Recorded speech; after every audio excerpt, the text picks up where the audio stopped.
working. Here we are too. We hope you're all jazzed up for watching part 2. Our hours are 3 more times clever than they were before. It takes lots of work to be clever like that. It takes good nutrition and 10 power naps. We've all been taking their Veggie Vim vitamins. It energizes the drama inside of them. So aren't you the lucky ones watching this play? Because Veggie Vim doctors are coming your way. But before we get rolling, it can't hurt to emphasize one more thing that you should still recognize. Despite its light bursts and bouncing demeanor, from Dr. Seuss, this play couldn't be cleaner. Oh no, we wouldn't do something like that. And that's why I must go feed my plaid quacking yak.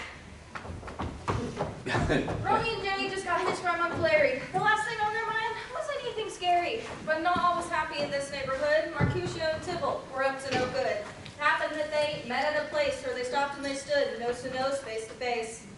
I'm an east-going Tybalt, I say. You're blocking my path. You're right in my way. I am Mercutio, and I always go west.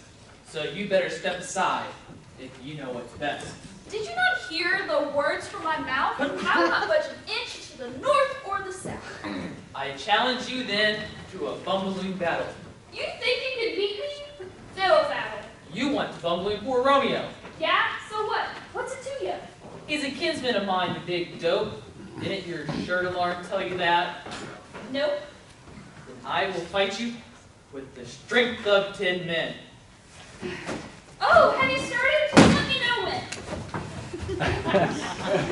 Hold on there, fellas. This isn't the way.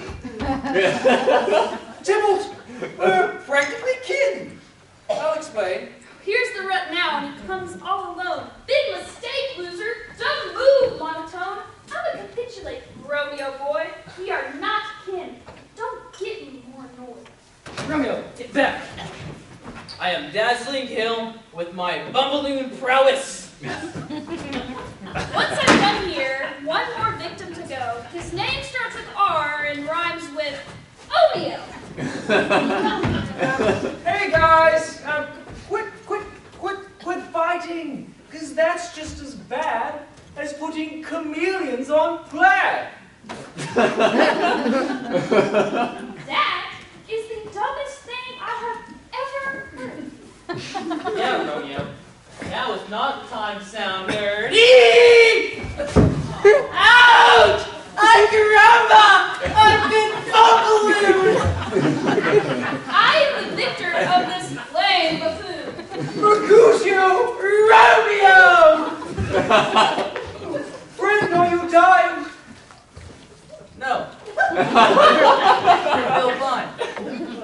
And I am lying! Ah!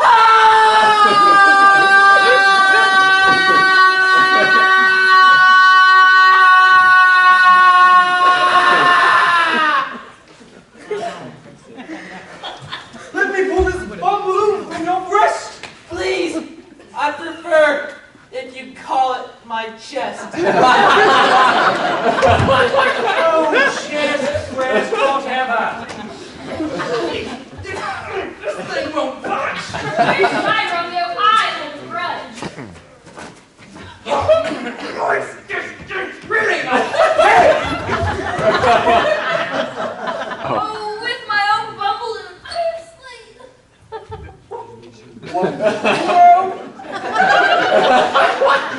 Crap! How did this happen? You caught me off guard. I was too busy yapping. Romeo, run! We're your sitting duck. The fortune's fool and the plaything of love.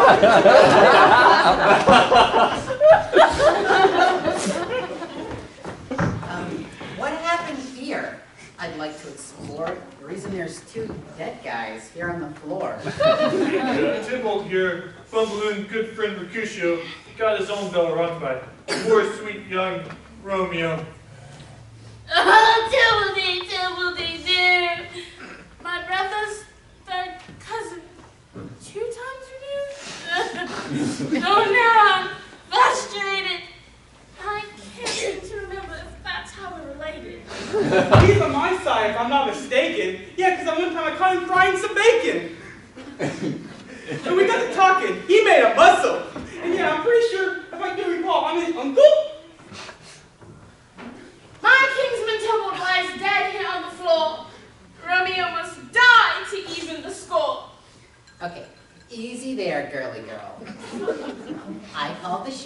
Yes, I am the prince here, believe it or not. If Romeo did this, it's true. And that's naughty. And that's why I think we should all learn karate. I can solve all these bumballoon quarrels, because karate guys only fight using good morals. I don't think that Romeo needs to be dead, so I'll kick him out of the kingdom instead. I'll banish young Romeo from Verona as soon as I finish this slice of bologna.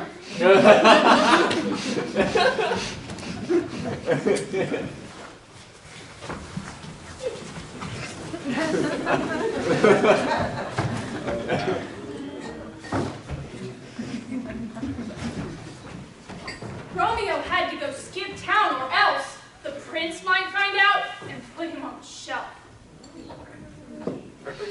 But first he met up with his newlywed wife to tell her about his unenvied new life.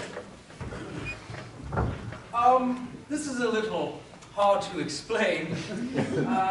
I'm banished, and I killed your relative. Dave. Yeah, not like the honeymoon I had in mind. Cupid's not nice to me, downright unkind. I need to hustle buns out to Verona. Where will you go? You know, there's a beach in Dayton. The beach is a swell place to be domiciled. Oh, I'll make the most out of being exiled. I'll surf, and I'll swim, and I'll make sandcastle figures. I'll ride one of those boats with those fancy outriggers as I relax and tan. How convenient. I won't have a good time, if that's what you're thinking. That outrigger boat thing will probably start sinking.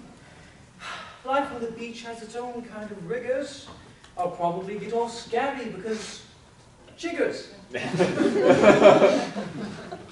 Daytona Beach sounds like pie and sky. I'm sure there's a yucky beach nearby. I love you, my love. How your eyes glisten. I need to skip town before I'm in prison. We see here young Julie as she thinks and sits. I'm wife to a banished guy. Man, that's the pits. The moral of the story, in case you were wondering, is don't go get married and kill your brat's cousin. Juliet pondered her new bride predicament, and Paris is still in the picture. Significant. Over here we see Lord Capitulate talking with Paris, the famous cheapskate. Triple Junta has your whole family crying. So it's time to party! What do you imply? When people are sad, they need ways to be glad. Think of it as a post-funeral distraction, a happiness to sadness bank-type transaction. I think the wedding between Julie and me should be moved up quite considerably. That won't do the trick. Not even for a peppermint stick? Are you trying to bribe me? Just sweetening the deal, So to speak. I can see your face smirking. And it's working! The art of persuasion young Paris knows well. Or maybe it's bribery. It's hard to tell. Back over here is our sad Juliet. It's about to get worse, but she don't know that yet. She sort of thought maybe more bad news was in store when her parents both walked through her bedroom door.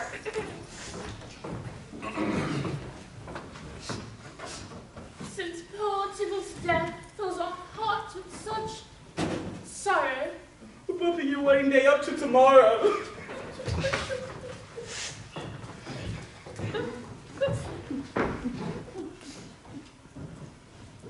This is the double nose pit situation. I'm victim of my father's capitulation, and I can't marry Paris because I've got a husband, and that's weird and illegal, except in maybe Wisconsin. I need to get some help. If I don't, then I'm sunk. This is a job for old Blair monk.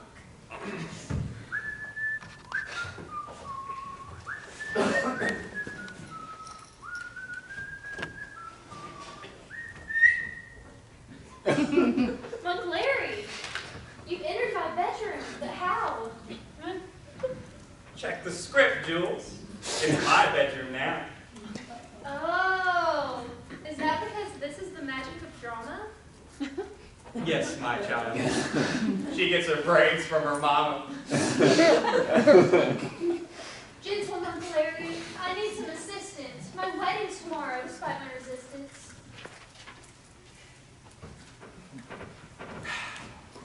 Now, I know how this goes. Because I read ahead. But I'll pretend I know nothing instead. Hold the phone. Didn't I just marry you to Romeo monotone? This can't be true. You can't get married again now. That's gross. That's not how you do it. No, Not even close. I don't want to do it. My parents, you see, they don't know that I'm married. It's them and not me. I don't want to be married twice. That's just weird. It's just that my husband has now disappeared. I knew it. I knew things were going too fast. And now he treats you like a thing of the past. No. No. We're still in love, but he's vanished. The prince kicked him out, you see, and that's why he's vanished. To Romeo, you'll recall I'm now wed, but they'll have me wed Paris. Not if you're dead. Listen, I've got a plan, but it takes guts. You must eat 2 of these death-faking nuts. These death-faking nuts, they make you look dead. Paris can't wed if the bride's dead in bed. That she'll be amongst the living won't be understood, 'cause these nuts were good. And after the funeral, in just a few days, you'll wake up with your Romeo far, far away. How will Romeo know I'm not really croaked? I'll send him an email. I'll tell him our joke. And in your tomb, when the last tread has been trod, young Romeo will sneak in and collect your body. I'll take the nuts when evening has come. And I'll send an email to Romeo.com.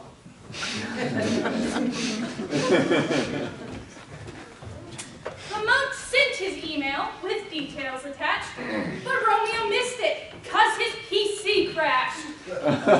He never knew Julie was faking disaster. Oh, shucks! Now I can play double sneeze blaster. Surely by now you can see that it's true that with Dr. Seuss our play has nothing to do.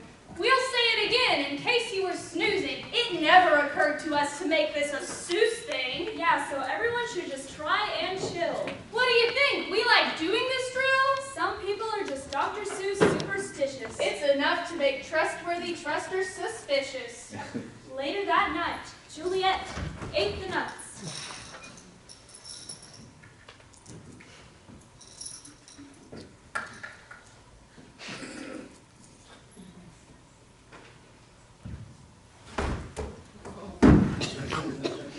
And then in the morning, she wouldn't wake up.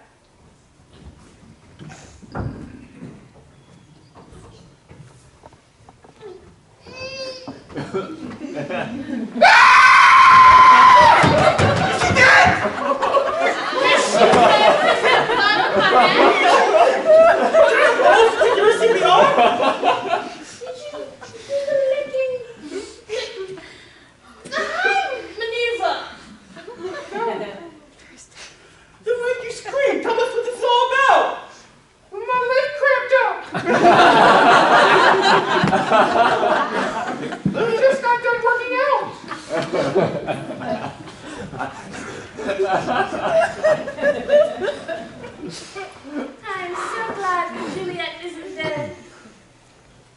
She's got a good bed.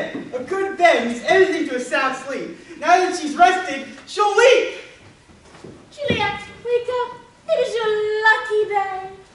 Today we give you away to the young gentleman Paris. Up, out of bed.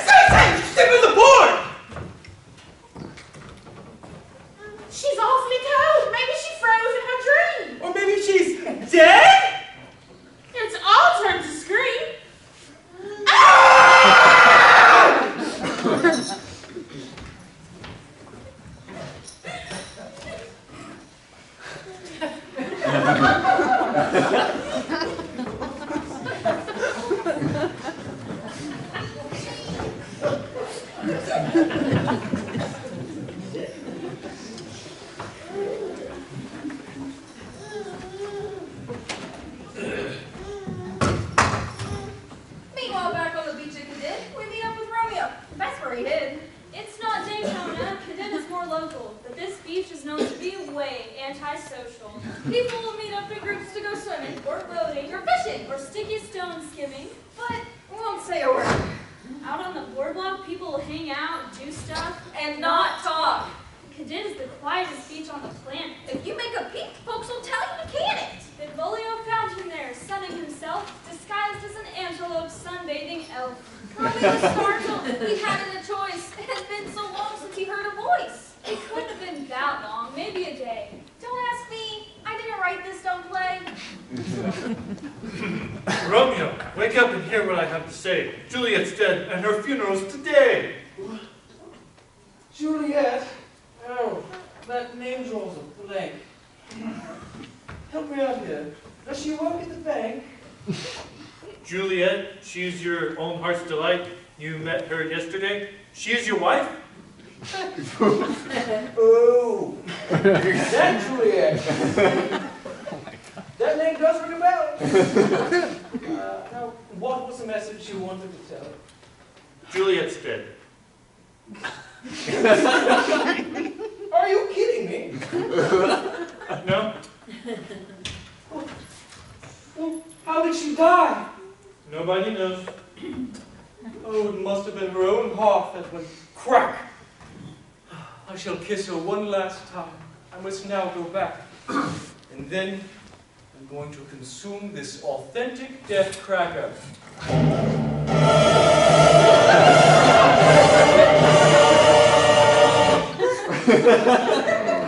It'll take me quickly out of the picture.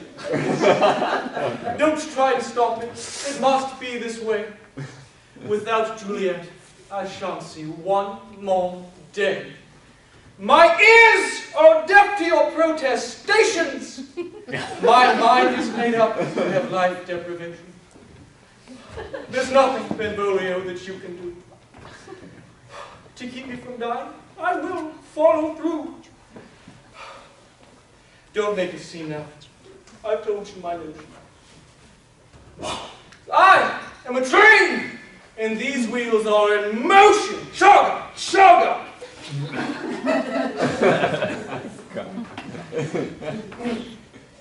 Well, off to Verona I go with my life to lay before my corpse of a wife.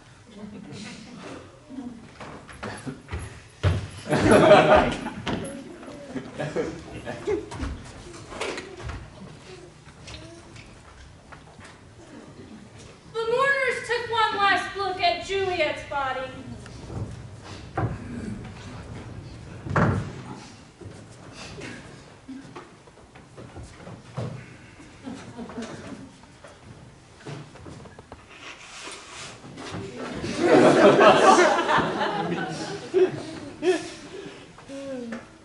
Then somebody yelled, Hey, there's snacks in the lobby.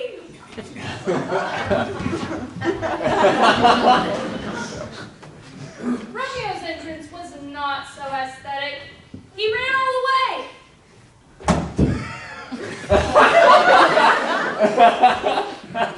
And that's because he's athletic. Cadid isn't close, and he ran a great distance. And he didn't stop. The dude's got persistence.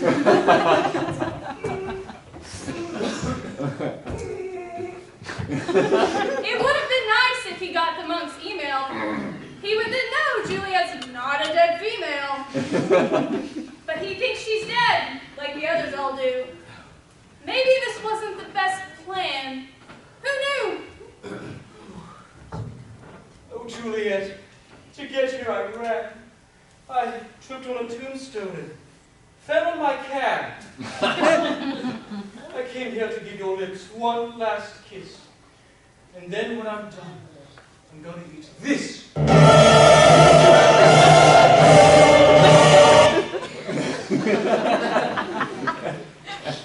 It's not fair that I live while you're dead. So so I'm going to trade my life for death instead. Here comes the kiss, so pucker up, sister.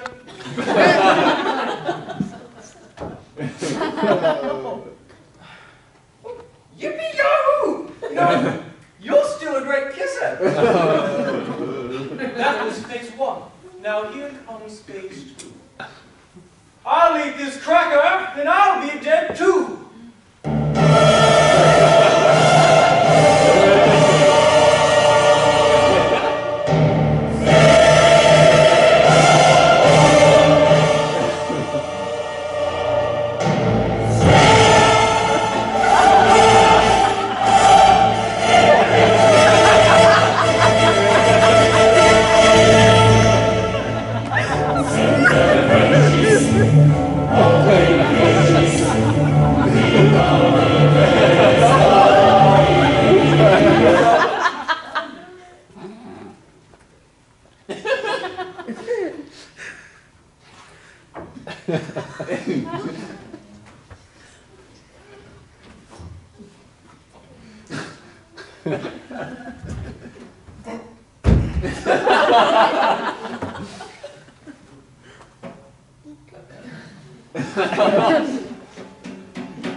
It's a bit dry.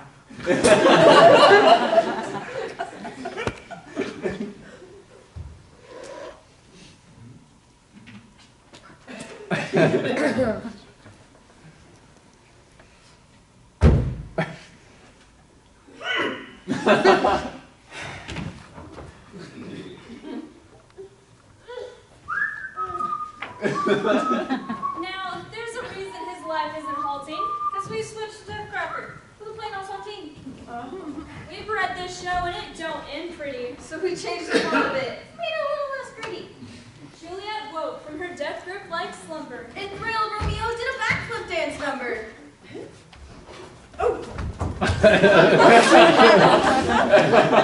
Mercutio and Tybalt weren't really dead. We were just teasing. Playing with your head. We're both great pals now. He's such a good listener, and they won't be attending the Seussification opener. And since both of us have been on a hiatus, we bought this machine that a nice fellow made us. It's guaranteed to make angry people happy. And he ought to know He's the feud-fixing chappie. And now members of both families enter the machine just as fast as a breeze. It took the X's and O's right out their tummies. What were we thinking? Man, we were dummies. Long years of bitterness melted away. And now there's nothing but nice things left to say. Compliments flew. Say, I like that tie. I like those trousers, and you're a nice guy. No one who was left who felt bugged. So they all partook in a giant group hug.